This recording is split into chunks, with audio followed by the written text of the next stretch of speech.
आज तुम्हें पता है कौन सा दिन है एक फेमस? 150 साल पहले हमारे बंकिम चंद्र चटर्जी ने वंदे मातरम एक ट्रेन में लिख दिया था बेटा। एक रेल में बैठे बैठे ट्रेवल कर रहे थे। बंकिम चंद्र चटर्जी एक अफसर थे सरकारी महकमे में, अंग्रेजों के जमाने में, इंटेलिजेंट थे, नौकरी करते थे। तो अंग्रेजों ने ना एक रूल बनाया कि सब लोग हमारे सरकारी फंक्शंस में गाना गाएंगे, ओ गॉड सेव आवर किंग, यानी हमारे, अंग्रेज कह रहे हैं हमारे राजा को बचाओ, उनकी रक्षा करो। तो हमारे चटर्जी सर को लगा कि इनके राजा की रक्षा करेगा इनका भगवान, मैं क्यों गाऊं, मुझे अपनी चिंता है अपनी इस मिट्टी की, अपनी इस धरती की जो मेरी माँ है। तो उनके मन में ये एक तरह था ना गुस्सा कि मैं क्यों इनके भगवान के लिए, इनके गॉड से प्रार्थना करूं, इनके राजा के लिए।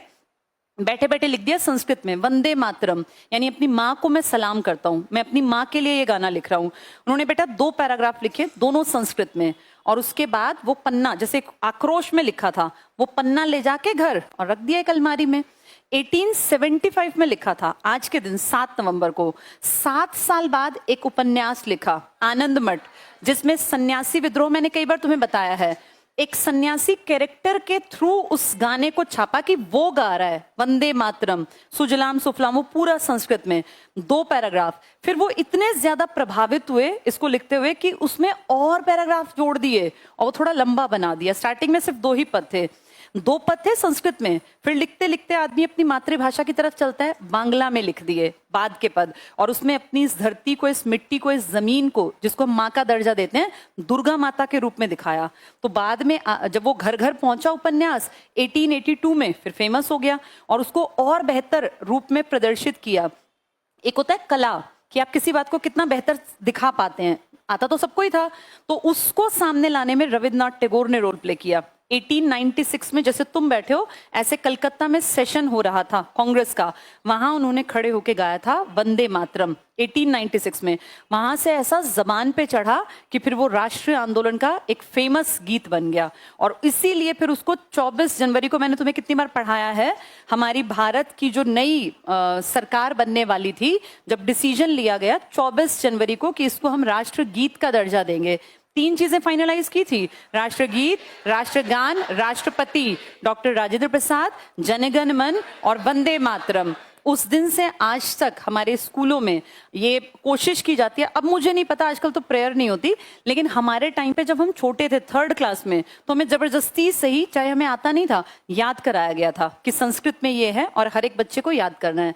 तो अपने आप पे प्राउड करें बेटा, इस मिट्टी में जिसमें हम जन्मे हैं। बहुत लोग कहते हैं कि इंडिया बहुत अच्छा देश नहीं है, इंडिया में ये कमी है, कमी, मान लिया, यहाँ की हवा में, वातावरण में प्रदूषण ज्यादा है कुछ हिस्सों में, पूरे भारत में नहीं है, लेकिन बेटा कुछ भी कहें, इस देश ने जितना अधिकार हमें दे रखा है ना, इतना वर्ल्ड की बहुत सारी कंट्रीज ने नहीं दे रखा। जितनी फ्रीडम यहाँ है ना, कुछ भी बोल सकते हैं किसी भी स्टेज पे। मैं यहाँ खड़ी हूँ, मेरी क्लास क्या पता कहाँ कहाँ कौन कौन देख सकता है, और मैं उस कंडीशन पे भी कुछ भी बोल सकती हूँ, और मुझ जैसे कितने लोग। ये कितनी बड़ी आजादी है, नहीं तो कुछ बोलने पर तुरंत से एक्शन ले लेते हैं। यहाँ हम बड़े पदों के बारे में, किसी बड़ी पॉलिसी के बारे में, पॉजिटिव नेगेटिव जो हमें लगता है वो अपने हिसाब से बोल सकते हैं। तो हमें इज्जत करनी चाहिए और बहुत ज्यादा प्यार फील करना चाहिए। जैसे एक छोटे बच्चे को ना प्यार सिखाया जाता है, ऐसे राष्ट्र प्रेम की भावना सिखाई जानी चाहिए स्कूलों से। जो कमी रह गई कोई बात नहीं, हमारी हमेशा कोशिश रहती है कि ICS में जब तुम पढ़ रहे हो तो बीच बीच में इस तरह की बातें करें ताकि तुम इन चीजों से जुड़ाव फील करो। हमेशा अपने देश से प्यार करना, ये मिट्टी है जिसने हमें सब कुछ दिया, जो कुछ मिला है ना इस मिट्टी के कारण, देश से हमेशा प्यार करना है, इसकी रिस्पेक्ट करनी है। और कोई अपने देश की कुछ बड़ाई गाता हो, हमारे लिए नंबर 1 पे हमारा भारत है और हमेशा रहना चाहिए, चाहे हम यहाँ हैं चाहे हम कहीं और। तो आज के लिए मेरी तरफ से इतना ही। एक रिस्पेक्ट के चलते, क्योंकि आज 150 साल तो बड़ी अचीवमेंट होती है ना, ये दिन हमारे लिए खास है, विशेष है। तो अपने देश को एक रिस्पेक्ट देने के लिए हम वंदे मातरम यहाँ, क्योंकि 2 ही पैराग्राफ हैं, 4-6 लाइनें, ज्यादा हैं भी नहीं, उसको एक बार गा लेते हैं। एक अच्छी बात क्या है, ये कहीं भी गाया जा सकता है, जरूरी नहीं कि आप सावधान की अवस्था में ही खड़े हो। जैसे जनगण मन के हैं रूल्स, उसको तमीज तहजीब के साथ गाना है। लेकिन इसमें इतनी आज़ादी है कि आप इसको बैठ के खड़े होकर रिस्पेक्ट देते हैं, इसलिए हम खड़े हो जाते हैं। बाकी इसके साथ बहुत ज़्यादा नियम कायदे नहीं है, कोई ऐसा नहीं है कि कोड ऑफ कंडक्ट है। तो अपने इस इज्जत हमारे मन में है, उसके चलते आज हम वो 2 जो पैराग्राफ हैं उनको गा लेना चाहिए। एक बार अपनी जगह जहां हो आप लोग खड़े हो जाओ।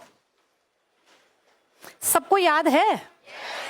अच्छी बात है। बहुतों को याद नहीं है, कोई नहीं, तुम भी सुर में सुर मिला देना, क्या पता चलता है किसको आता है किसको नहीं। वैसे आना चाहिए, देश का गाना है। चलो इसको शुरू करते हैं गाना।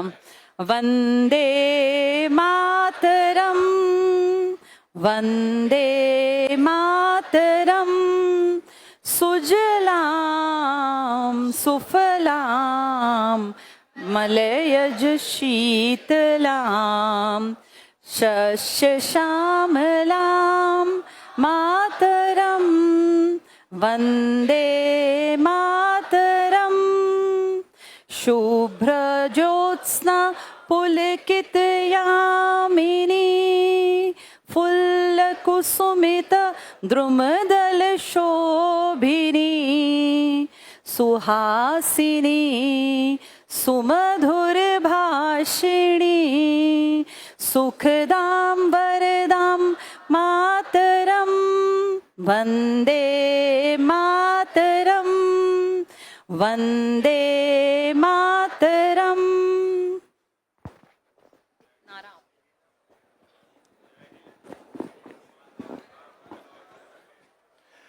आजादी के दौर में सबसे ज्यादा जो नारा चला था वो यही था, वंदे मातरम। वंदे वंदे भारत माता की। ये जो हमारा देश है ना, हमारा देश, बैठो, हमारे देश ने हमें बोलने की आजादी दी, खाने की आजादी दी, कुछ भी बोलो कुछ भी खाओ, पहनने की आजादी दी, रहने की आजादी दी, कहीं भी रहो कुछ भी पहनो। तो हमारे देश ने बहुत कुछ हमें दिया है और हमें अपने देश की इज्जत करनी चाहिए और इसके लिए कुछ भी कर जाने के लिए तैयार भी रहना चाहिए। ठीक है? yes, चलो अब पढ़ेंगे।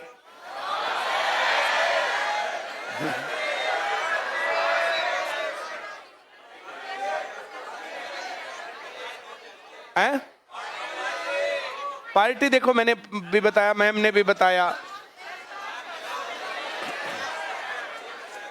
सच में सुहानी की तबीयत बहुत ज़्यादा खराब थी, इस कारण से क्लासेज में नहीं आ पा रही थी और कई बार जो मैम ने क्लास छोड़ी, कई बार मैंने क्लासेज छोड़ी, उसका कारण यही होता था। हम फिर भी कोशिश करते हैं कि कुछ भी होगी क्लासेज ना छोड़नी पड़े, तुम लोगों को ना पता चले, लेकिन फिर भी लाइफ है, सब चीज़ें चलती रहती हैं।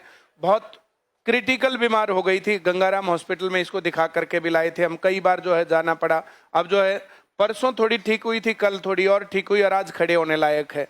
कई दिन तक तो खड़ी ही नहीं हुआ जा रहा था, चला ही नहीं जा रहा था, इस प्रकार से क्रिटिकल सी बीमार हो गई थी। कोई बात नहीं, अब ठीक है। ऐसे बीमारी तो आती जाती चीज रहती है। तो पार्टी हम करेंगे बहुत जल्दी, बहुत बढ़िया सी, ठीक है? तब तक पढ़ेंगे।